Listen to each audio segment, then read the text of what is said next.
What up, y'all? You're listening to Sports Talk with Tropp, and I'm your host, Katie Tropp.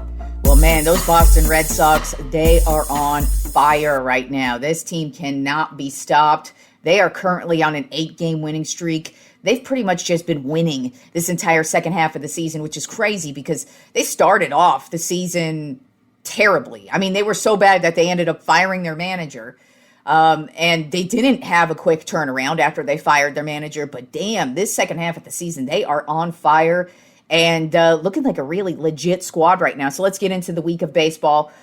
Beginning on Monday between the St. Louis Cardinals and the New York Yankees. The Cardinals got the win 13-7, but the big story was Alec Burleson had 3 home runs in this game and 6 RBI. Yeah, I'll say it again, 3 home runs. He's actually just been having a phenomenal year overall, but to have 3 home runs in a game, that's a big deal, and got to highlight that for sure. Then we had the Chicago Cubs take on the Los Angeles Dodgers, and they got the win 10-5.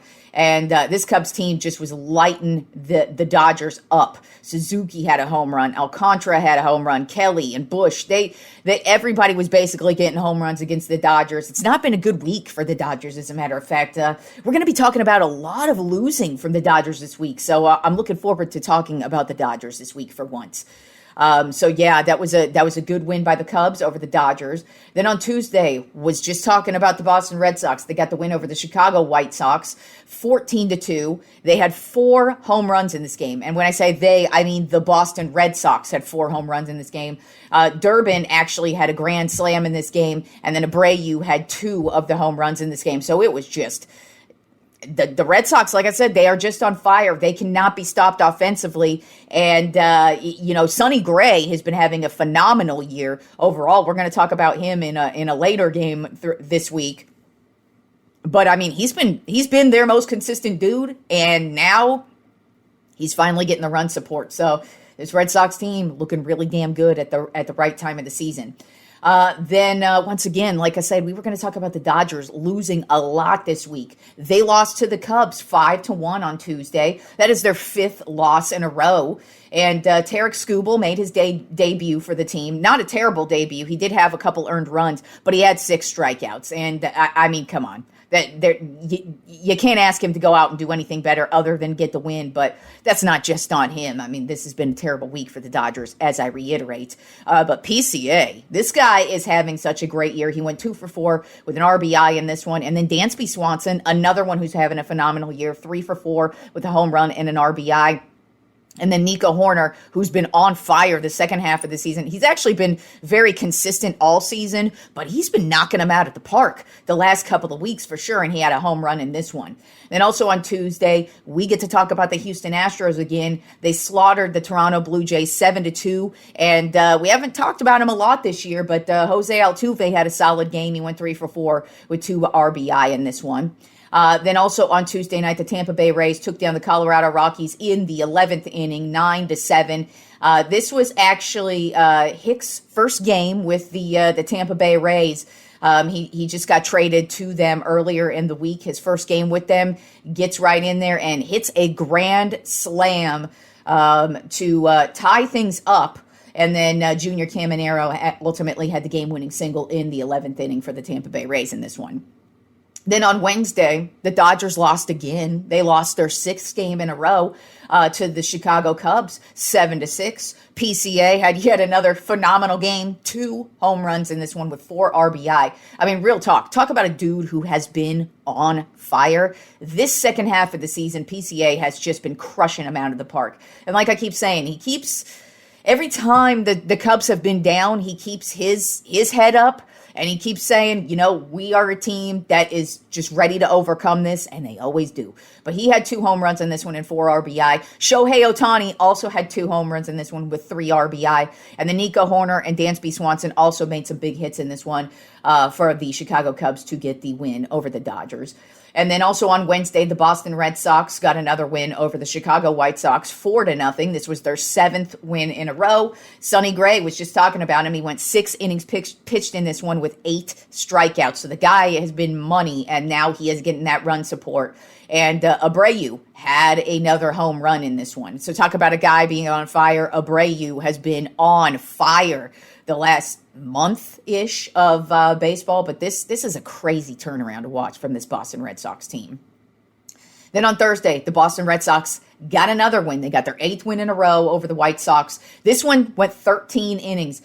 In the 9th, they needed Abreu again. He did not hit a home run, but he did have a hit that ended up tying the game in the 9th inning. They had to go all the way to the 13th inning, in which Durbin would end up hitting the game-winning single to just take this one for the Red Sox. I will say on the White Sox side of things, Neidroth, he had 2 home runs in this one. And by the way, he was actually traded from the Red Sox last year in that trade for...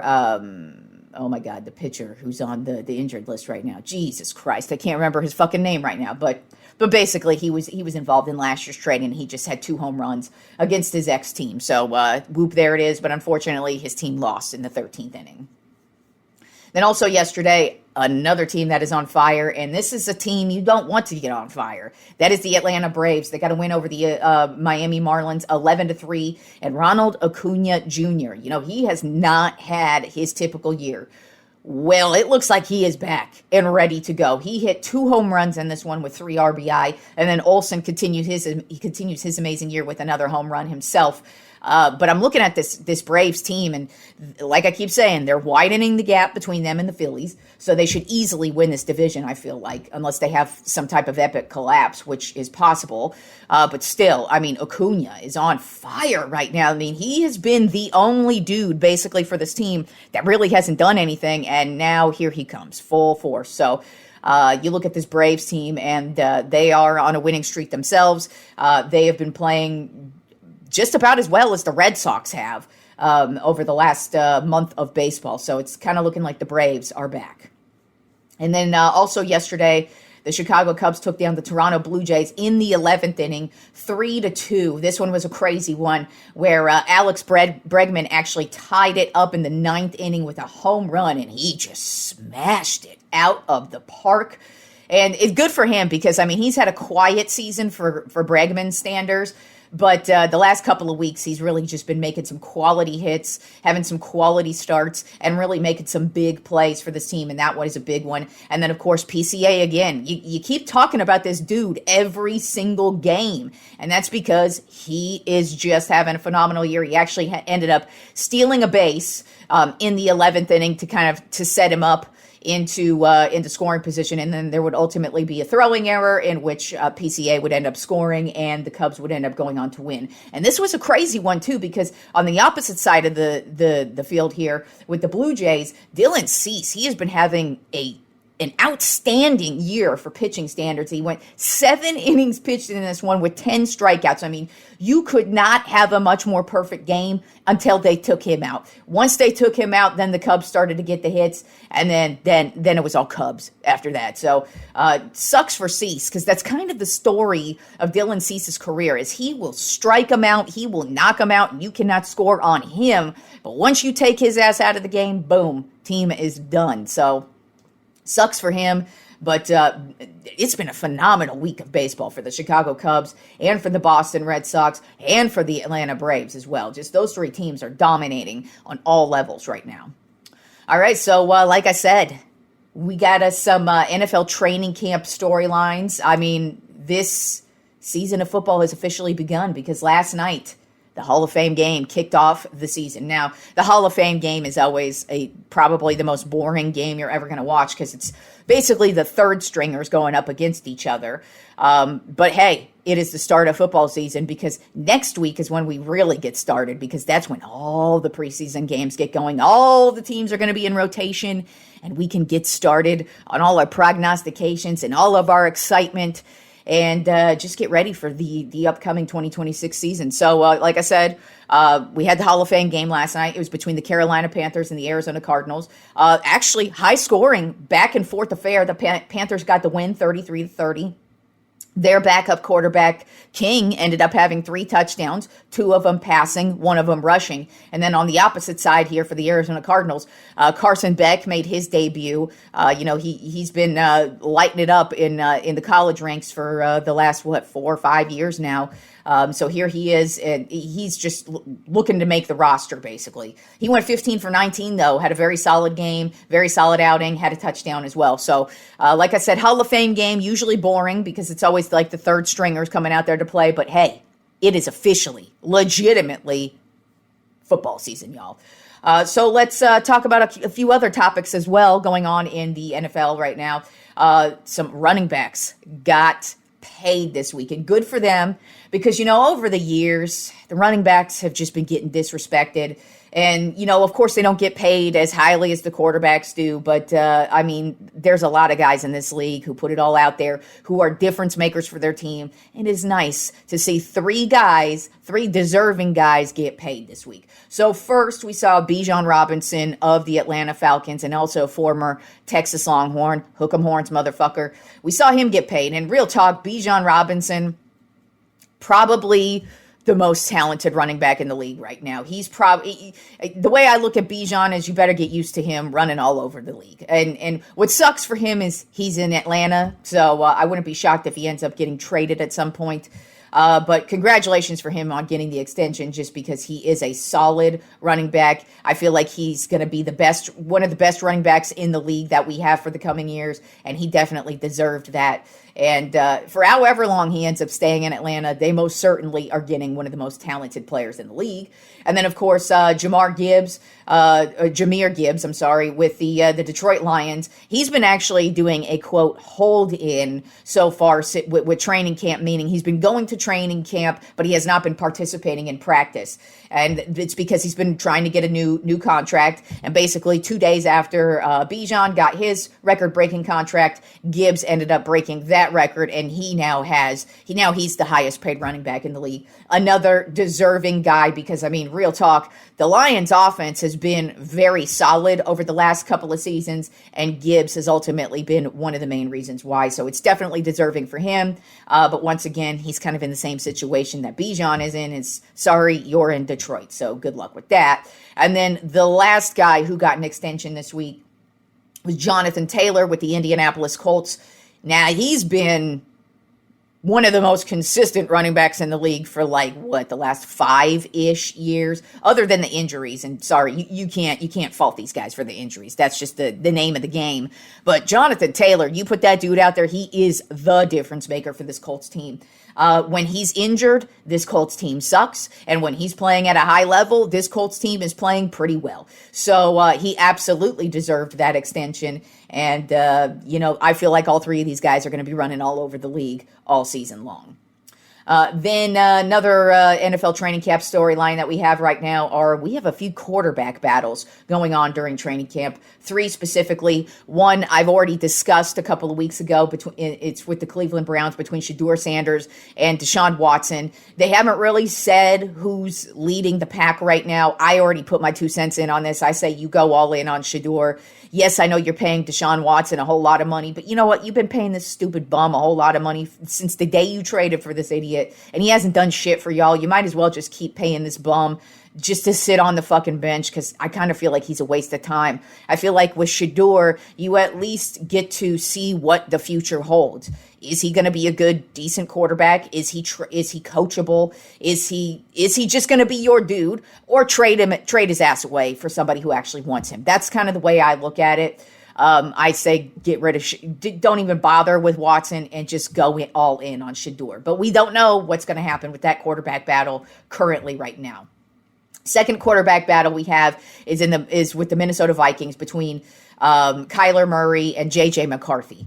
It's looking like Murray is leading the pack right now. I kind of felt like he was going to. I personally have always felt like J.J. McCarthy was a bust pick for the Vikings. I didn't really think he was that great coming out of college. I felt like he was that quarterback who was just on a really good team.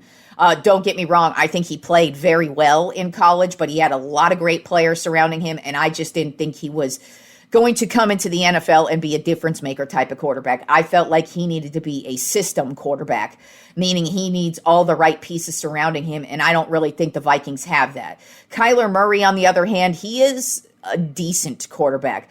I don't know he's kind of fallen off over the last couple of seasons, but that could just because of where he played. He did battle through some injuries, and he's been playing for the Cardinals. It's not like they're known for being one of the best teams in the league. So I kind of feel like this is a nice new beginning for Kyler. And if he fails here, then we know what he is, a bust.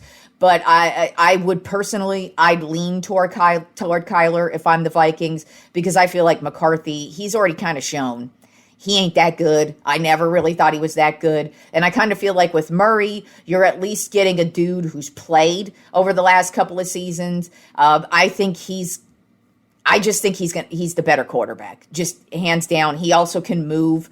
And while McCarthy can move too, I just think Murray is the better option between the two of them. Like I just said, I think McCarthy's a bust. And I never was in on that dude, no matter who was drafting him, really. But I lean toward Murray, and it looks like the Vikings right now are leaning towards Kyler Murray in that matchup. And then the last quarterback matchup we have right now is with the Atlanta Falcons between Michael Penix Jr., who's actually coming off of an ACL injury. So his is more, we don't really know when he's going to play. It kind of looks like he's going to be missing at least the start of the season. But that's yet to be seen, really, how much and if he's going to miss it. And then Tua Tagovailoa, he just signed with them in the offseason. And he's actually been battling through a back injury all throughout training camp so far. But it looks like they're leaning towards him to start. This quarterback battle, I don't know what you're going to get from either of these guys. Because I liked Penix Jr. coming out of college. But he is injury prone. He was injury prone in college, and now here he is in the pros, and that's kind of what's already started off as your career, so you don't like to see that.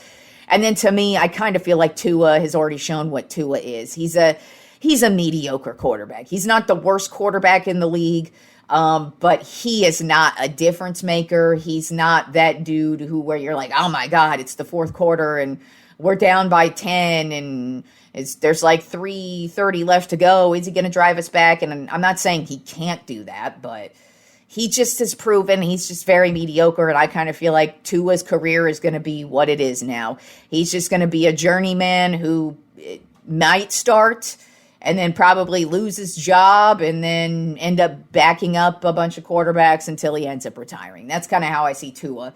Penix, I think it's more going to be Tua's going to start the season probably because of the Penix injury, and then they're going to see how bad Tua is, and then Penix Jr. is ultimately going to take back over the starting quarterback position. Because if you ask me, Penix has the much better arm strength, and he's already shown that he has some chemistry with a lot of these Atlanta Falcons players, whereas Tua, like I said, very mid quarterback. All right, then the next NFL training camp storyline I have on deck. Aaron Donald looks like he is coming back. He was officially at Rams practice this week. He is not on the roster officially. He hasn't officially said he's back. The team hasn't officially said he's back, but if you are at practice, and he's been making his presence known at the training camp facility literally since day one. So to me, all the signals have been showing that Aaron Donald is coming back this year. And I just got to say, as a pure football fan, now I am a Cowboys fan and the Rams are in the NFC. So obviously I don't want to see no Aaron Donald and Myles Garrett on the opposite side of the field of my Dallas Cowboys. But with that being said, as just an all-around football fan, holy shit, this is going to be awesome. If we think we get what we're getting with these two, I mean, Myles Garrett, obviously, in my opinion, is going to go down as one of the greatest defensive players all time, hands down, easily. And if he ends up getting a ring or two with this Rams team, because he's young, you have no idea how much longer we have of Myles Garrett's career. I feel like we've got at least another 5 to 7-ish years. And with that being said, this Rams team is always known for going all in. They look really good. Garrett could end up with a Super Bowl ring or 2 or 3 when his career's all said and done. So if he adds some Super Bowl rings to his resume, it's going to be really hard to argue with him being the greatest defensive player of all time. Then you have Aaron Donald, who is easily the greatest defensive tackle of all time. I mean, you can make some arguments for a few other guys along the way, but Aaron Donald's pretty much that dude. And regardless of where you rank these guys in today's league, they are good. And, Aaron Donald took last year off, but he still kept in shape. And I kind of feel like it's probably beneficial for somebody like Aaron Donald to take a year off and then come back this year. Because for one, it won't be all on him because he's going to have Myles Garrett there. And I kind of think that's what the tempting offer is here, because they definitely have a shot at the Super Bowl with this really good Rams team. But it's looking like Aaron Donald is coming back. Like I said, not completely official yet, but all signals point to Aaron Donald is going to be back in the league this year.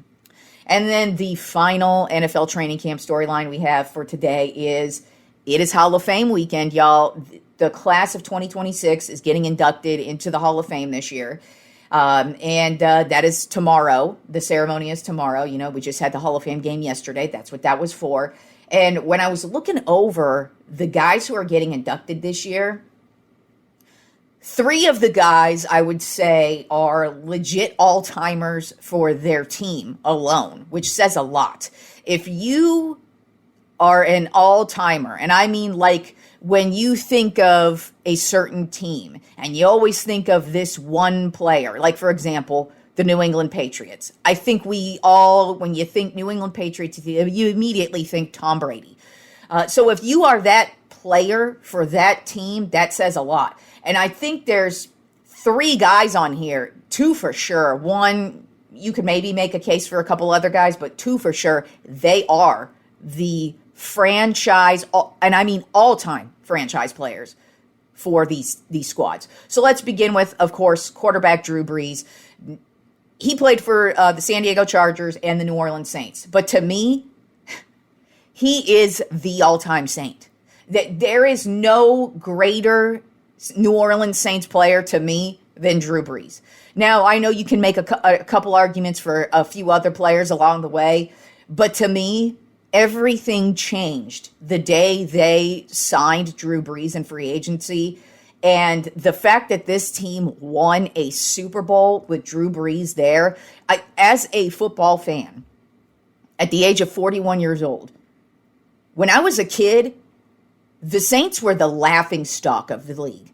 There was never a shot that this team was ever winning the Super Bowl, and Drew Brees signs there. Not only does he win a Super Bowl there, but he literally goes on to be one of the top quarterbacks of all time. When you look at his statistics, he is up there. He is one of the greatest of all time. But to me, I looked at it and I'm like, man, this is, not only does he have a Hall of Fame career, but this is probably the greatest New Orleans Saints player you're ever going to see.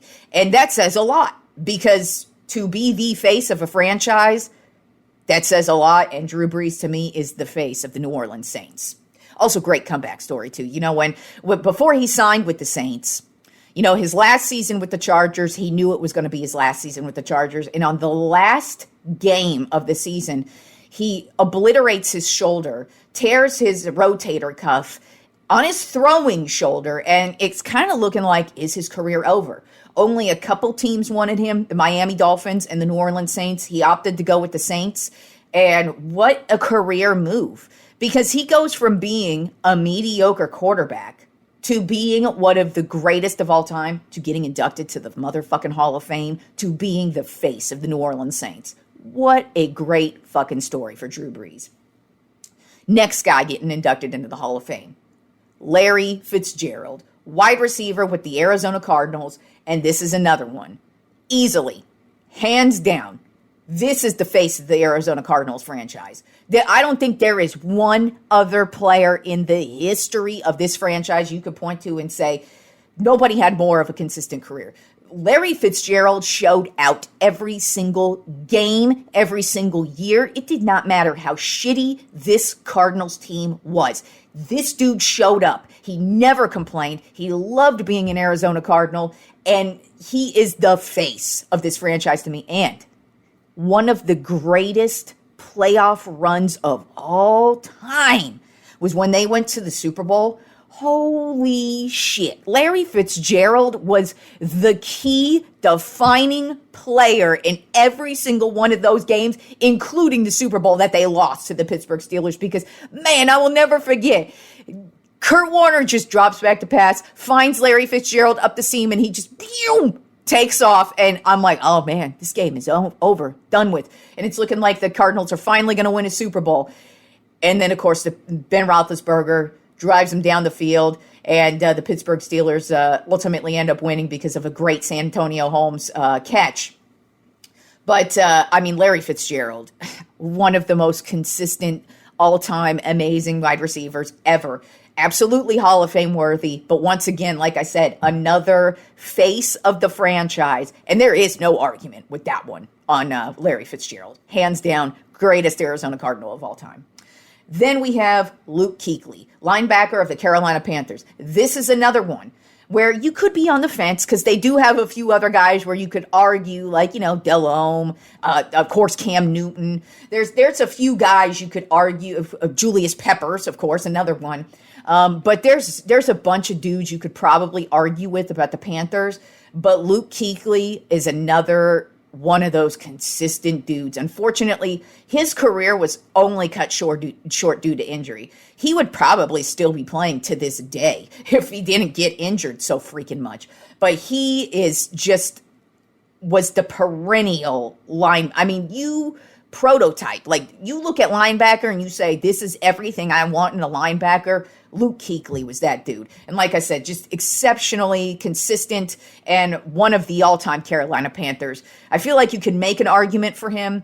I might lean towards like Julius Peppers over him because, Peppers was a beast as well. But Kuechly, great Carolina Panther, great football player, and absolutely deserving of his Hall of Fame candidates, or his Hall of Fame induction this weekend. Then another all-time great. Now, I wouldn't say he's an all-time great for his team specifically, but he is easily, hands down, the greatest kicker of all time, and that is Adam Vinatieri. Spent most of his career with the New England Patriots, also with the Indianapolis Colts, but all of his glory came with the New England Patriots. They would not have any of their Super Bowl rings without Adam Vinatieri. He made so many clutch kicks in the regular season, in the postseason, in the rain, in the snow, in the sleet, in the hail, in the sun, in the wind, in the playoffs, in the Super Bowl, in any game. You knew if Adam Vinatieri was the last guy standing, you basically needed a prayer. You needed a piece of wind to just get that ball out of the way, but it never happened because he was the most consistent kicker you were ever going to find. So easily, this guy deserved to go into the Hall of Fame, and he is easily the greatest kicker of all time. I don't think there's anybody who did it better than him, anybody who was more clutch than him, and anybody who was more reliable than him. And then the last guy we have getting inducted into the Hall of Fame this weekend, and for me personally, I think I'm most excited about this guy because, there's some of these dudes who don't get their respect. And this is one of them. He was on a fantastic team, but almost everybody forgets about this guy. They remember the quarterback. They remember the wide receiver. They remember a lot of these stacked defenders that they had on this team, but they always forget about one of the most consistent guys, and he had a long-ass wait to get in, but here he finally is in 2026, and that is running back Roger Craig of the San Francisco 49ers.